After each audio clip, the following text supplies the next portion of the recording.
عبدالرزاق بھائی نے سوال کیا، السلام علیکم ورحمۃ اللہ وبرکاتہ۔ وعلیکم السلام ورحمۃ اللہ وبرکاتہ۔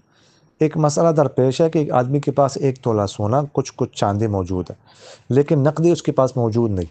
اب پوچھنا یہ ہے کہ اس آدمی کے پاس مثلا رمضان شریف میں جو تنخواہ آتی ہے، وہ تنخواہ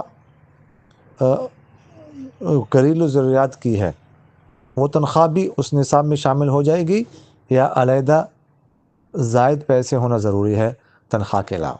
دیکھیے، جو تنخواہ آتی ہے نا، اگر تنخواہ آئی ہے اور اس میں جو ہے نا ماہانہ راشن اس کے ساتھ لیتے ہیں، تو یہ ماہانہ راشن لینے کے لیے کل یا پرسوں یا آج اسے ماہانہ راشن لینا ہے، تو وہ تو حوائج اصلیہ میں شامل ہے، اس کو نکال کر ہی اعتبار کیا جائے گا۔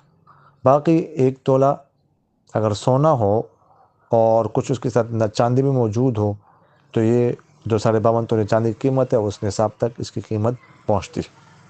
اگر سال اس پر گزر جائے تو پھر زکوٰۃ دینے پڑے گی۔ جزاکم اللہ۔